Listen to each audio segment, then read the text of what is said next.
अब हम पिछले 2 सेशंस में हम प्रेजेंट सिंपल पढ़ चुके हैं, प्रेजेंट कंटिन्यूअस पढ़ चुके हैं, पर हमने उसके बेसिक्स समझे हैं।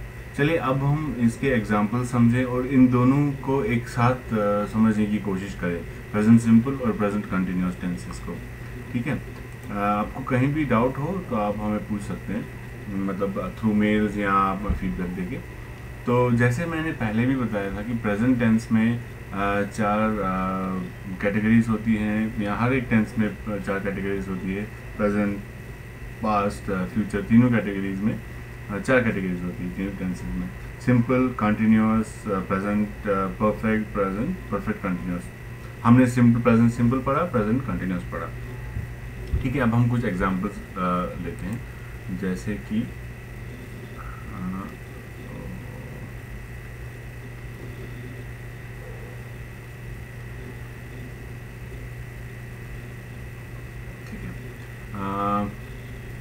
he plays tennis most weekends। बताइए कौन सा टेंस है? ये प्रेजेंट सिंपल है या प्रेजेंट कंटिन्यूअस है? दोस्तों ये प्रेजेंट सिंपल है। इसमें वर्ब क्या है? प्लेज। ही क्या है? सब्जेक्ट है। ठीक है, वीकेंड क्या होता है? सैटरडे संडे को हम वीकेंड बोलते हैं। ठीक है, जो वीक का अंत होता है उसको हम वीकेंड बोलते हैं। तो हमने एस क्यों लगाया? अगर आपको याद होगा, हमने एस इसलिए लगाया क्योंकि ही जो है थर्ड पर्सन है और सिंगुलर है। थर्ड पर्सन सिंगुलर के लिए हम एस लगाते हैं। The sun rises in the east. Sun east में उगता है। राइजेस क्या है? वर्ब है, और सन हमारा सब्जेक्ट है यहाँ पे।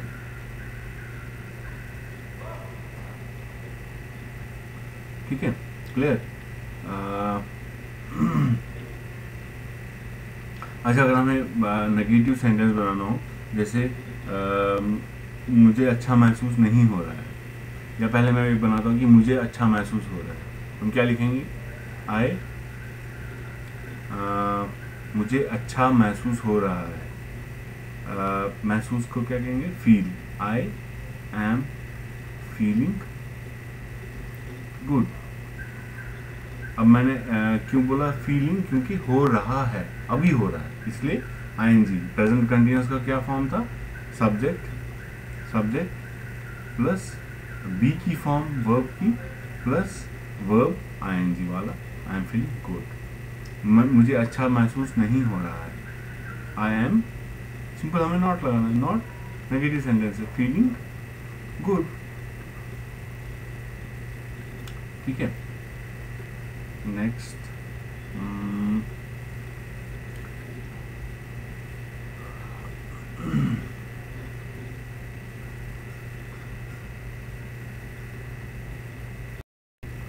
तो प्रेजेंट सिंपल, प्रेजेंट सिंपल में हम रेगुलर एक्शंस की बात करते हैं, जो हम रेगुलरली करते हैं, रेगुलर एक्शंस और इवेंट्स। जैसे वो यहाँ ज़्यादातर नहीं आती। ठीक है, वो यहाँ ज़्यादातर नहीं आती, तो हम क्या लिखेंगे? शी। क्योंकि नहीं है, नेगेटिव है, तो हमें क्या यूज़ करना है? डू और डज। डू और डज हम यूज़ करना है। ठीक है, चलिए पहले हम लिखते हैं वो यहाँ ज़्यादातर आती है। She comes here very often. ज़्यादातर को हम वेरी ऑफन बोल सकते हैं या ऑफन बोल सकते हैं। कम्स क्यों आया? एस क्यों आया? क्योंकि ये थर्ड पर्सन है, सिंगुलर है, इसलिए एस लगा दिया। अकेला है तो एस लगाओ, बहुत सारे हैं तो एस मत लगाओ वर्ब के साथ। ठीक है, अब हमें ये बोलना है कि वो यहाँ नहीं आती है, तो हम ये नहीं बोलेंगे she comes not here very often. जब हमें प्रेजेंट सिंपल में नेगेटिव सेंटेंस बनाना तो हम यूज क्या करते हैं? डू और डज। ठीक है, तो हम बोलेंगे शी, इसमें डू आएगा, डज आएगा, क्या आएगा? इसके वर्ब में एस था, तो डू और डज में एस किस में था? इसमें, डज में। तो she does not come here very often. अब पहले इधर एस एस आ चुका है, इसलिए हम इधर एस नहीं लगाएंगे। ठीक है, ये कुछ रूल्स हैं जो आपको याद रखने ही रखने पड़ेंगे। ठीक है, तो फिर से मैं चलो रूल्स को हम फिर से याद करते हैं। रूल्स क्या हैं प्रेजेंट सिंपल के? कि सेंटेंस कंस्ट्रक्शन कैसे है? Subject plus verb. ठीक है, अगर सब्जेक्ट है सिंगुलर और थर्ड पर्सन, तो वर्ब के साथ क्या लगेगा? एस। ठीक है, फर्स्ट पर्सन और सेकंड पर्सन क्या होता है? आई फर्स्ट पर्सन होता है, यू सेकंड पर्सन होता है। ठीक है, इसमें नेगेटिव सेंटेंसेस या क्वेश्चंस में क्या होता है? लगता है डू और डज। ठीक है, डू कहाँ लगता है? डू लगेगा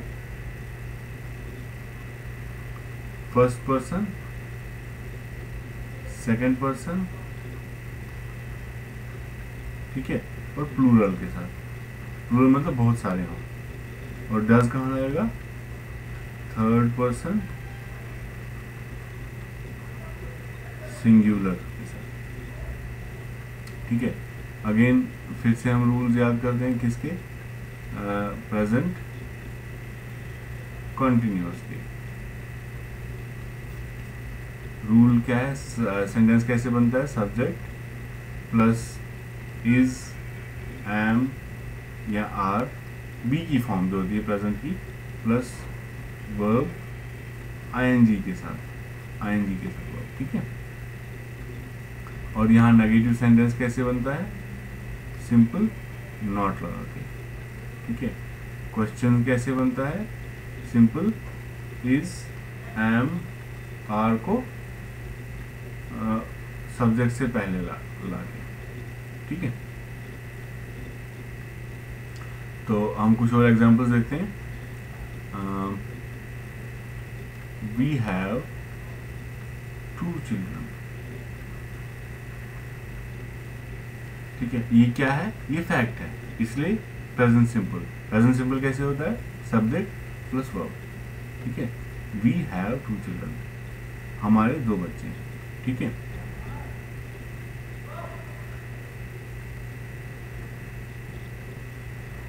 Ganga flows through Varanasi.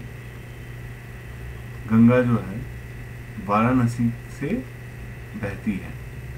Subject plus verb, simple present, क्योंकि ये फैक्ट है इसलिए हम सिंपल प्रेजेंट यूज करेंगे। हम ये नहीं लिखेंगे, हम ऐसे नहीं लिखेंगे गंगा इज, या बोलेंगे फ्लोइंग थ्रू वाराणसी, मतलब वो अभी बह रही है। वो तो हमेशा ही बहती है ना, उधर से ही बहती है, अभी तो नहीं बह रही, इसलिए ये सेंटेंस गलत है। हम हमेशा बोलेंगे गंगा फ्लोज थ्रू वाराणसी, इसीलिए हम ये नहीं बोलेंगे वी आर हैविंग 2 चिल्ड्रन, ये गलत सेंटेंस है। हमारे 2 बच्चे हो रहे हैं ऐसे थोड़ी ना बोलेंगे, हमारे 2 बच्चे हैं, इसलिए ये फैक्ट है। फैक्ट के लिए क्या यूज करते हैं? Simple present.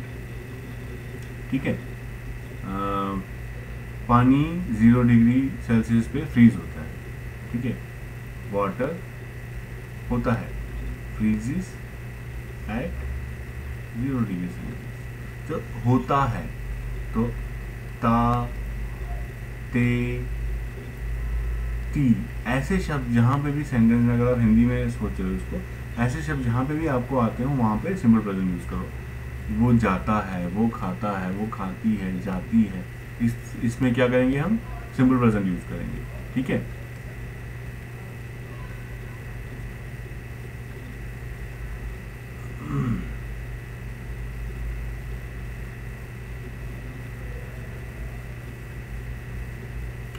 जैसे हम बोलेंगे वो हमसे एग्री करते हैं, दे एग्री विद अस। मतलब एग्री करना मतलब मानना, हमारी बात मानना, वो भी हमसे सहमत है। तो दे एग्री विद अस, ये जनरल फैक्ट है कि वो हमसे एग्री करते हैं। ठीक है, अगर वो हमसे एग्री नहीं करते तो हम क्या बोलेंगे? दे दे क्या है, प्लूरल है, ठीक है, थर्ड पर्सन है, तो हम क्या यूज करेंगे, do not, they do not agree with us. क्योंकि प्लूरल है इसलिए हमने एस नहीं लगाया है, ठीक है। I think you are right, मुझे लगता है आप सही हो, आप ठीक हो, ठीक है। अब अगर मुझे इसको नेगेटिव बनाना हो, कैसे बनाऊंगा, मुझे नहीं लगता आप सही हो, तो आई सिंगुलर है, फर्स्ट पर्सन है, और थिंक जो है बी की फॉर्म नहीं है, तो क्या लिखूंगा मैं, I do not think you are right.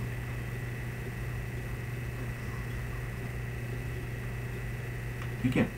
अगर यहाँ वर्ब दूसरा होता कोई सिंपल सा, ये जो बी की फॉर्म होती, तब हम डू डज नहीं यूज करते हैं। डू और डज तभी हम यूज करते हैं जब वर्ब दूसरा कोई हो, बी की फॉर्म ना हो। जैसे आई एम स्मार्ट, हम ये नहीं बोलेंगे आई डू नॉट एम, ऐसा तो नहीं बोलेंगे, simply I am not smart, तब सिंपल नॉट यूज करेंगे, तब हमें डू यूज नहीं करना है, ठीक है, क्योंकि वर्ब जो है यहाँ पे बी की फॉर्म है, ठीक है।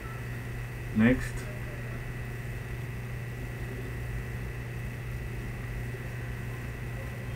वो गाड़ी चलाता है, तो कैसे बोलेंगे, ही ड्राइव्स अ बस, वो गाड़ी चलाता है।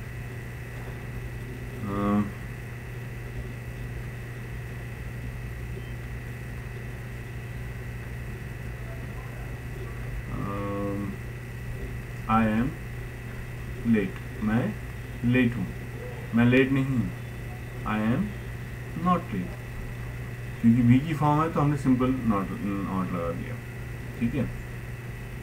क्या मैं लेट हूँ, तो क्वेश्चन को कैसे बनाएंगे, एम को आगे लेंगे, एम आई लेट, क्या मैं लेट हूँ, ठीक है। अब ऐसे ही प्रेजेंट कंटिन्यूअस,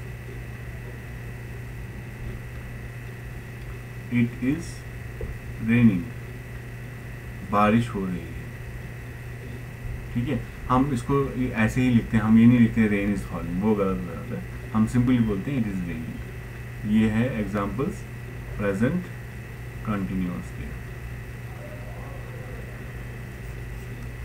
ठीक है।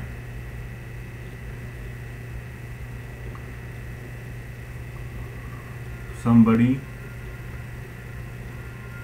is trying to steal that man's wallet. somebody, कोई कोशिश कर रहा है, ट्राई मतलब कोशिश करना, ट्राइंग टू स्टील, स्टील मतलब चोरी करना, STEAL, steel that man wallet, उस आदमी का बटुआ कोई चोरी करने की कोशिश कर रहा है, अभी कर रहा है, इसलिए हम प्रेजेंट कंटिन्यूअस मतलब इसको यूज करते हैं, ठीक है।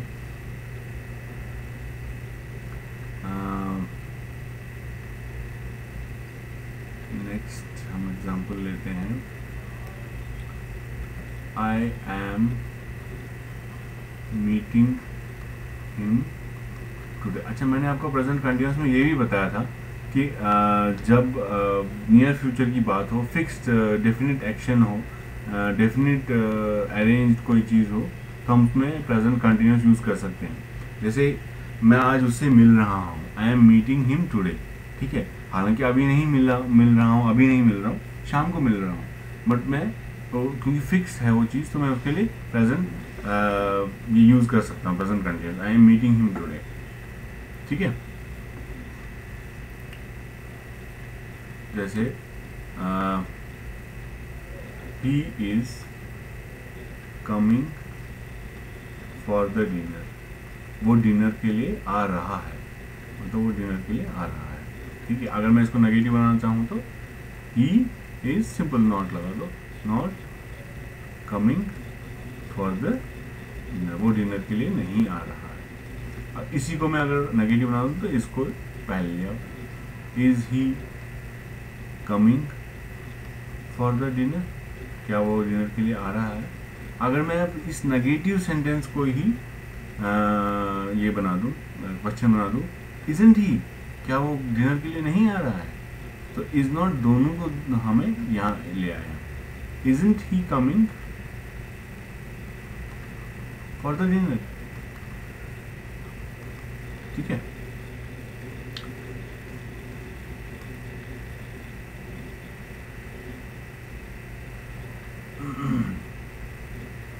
We are looking for a new flat। अच्छा दोस्तों, इंग्लिश में बहुत सारे एक तो वर्ड्स होते हैं, वर्ड्स आपको पता है, जैसे लुक, लुक मतलब देखना, ठीक है। लुक फॉर, इसको बहुत सारे इंग्लिश में ऐसे होते हैं फ्रेजेस जो कि दो वर्ड से मिलके बने होते हैं, एक वर्ड और एक प्रीपोजिशन होता है। इतनी टेक्निकलिटी में जानने की जरूरत नहीं है, पर फिर भी याद रखिए कि ये फ्रेजेस होते हैं। तो लुक फॉर देखना नहीं होता, ये तो होता है देखना। लुक फॉर मतलब खोजना, खोजना, तलाश करना, ठीक है। तो जब मैं बोलूँगा we are looking for a new flat, मतलब हम एक नया फ्लैट खोज रहे हैं, ठीक है।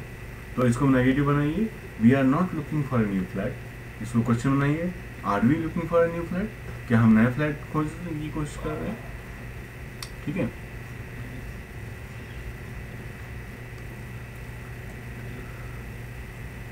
I am reading a book, मैं एक किताब पढ़ रहा हूँ, आई के साथ am यूज होता है। We are reading a book, हम एक बुक पढ़ रहे हैं, ठीक है। we are प्लूरल होता है, इसलिए we के साथ यूज करते हैं। He is reading a book, is singular है, इसलिए हम के साथ यूज करते हैं। समझ में आया? तो we are not reading a book, he is not reading a book, I am not reading a book, ठीक है। इस तरीके से ये बना सकते हैं। तो दोस्तों, मैंने बहुत सारी एग्जांपल्स दे दी। तो जैसे कि मैं हर आजकल वीडियो में बोल रहा हूँ, हमने एक किताब लिखी है एवरीबॉडी जीनियस, जो कि अमेज़न पे अवेलेबल है। ये किताब आइडियाज़ के ऊपर है कि आइडिया कैसे जनरेट करें, यूनिक आइडियाज़। आप ये किताब खरीद सकते हैं, पढ़ सकते हैं, अपने बच्चों को पढ़ा सकते हैं, बहुत अच्छी किताब है। इसमें एक नया कंसेप्ट दिया गया है जो कि बताता है कि कैसे हम यूनिक आइडियाज़ प्रेजेंट कर सकते हैं, यूनिक आइडियाज़ दे सकते हैं। तो आप अमेज़ॉन पे इसको ले सकते हैं, ई बुक के फॉर्म में है। हम प्रिंट कॉपीज़ भी जनरली जल्दी ही शायद निकालेंगे इसकी। तो लास्टली हमारे वेबसाइट पे विज़िट कीजिए, उधर एजुकेशन का अलग सेक्शन है। उस एजुकेशन के अलग सेक्शन में आप अलग अलग कोर्सेज देख सकते हैं, अलग अलग NCERT के बुक्स देख सकते हैं, अलग अलग वीडियोस देख सकते हैं। हमें सब्सक्राइब कीजिए, हमारे फेसबुक पेज पे लाइक कीजिए हमें, और हमारे ट्विटर पे हमें फॉलो कीजिए। धन्यवाद।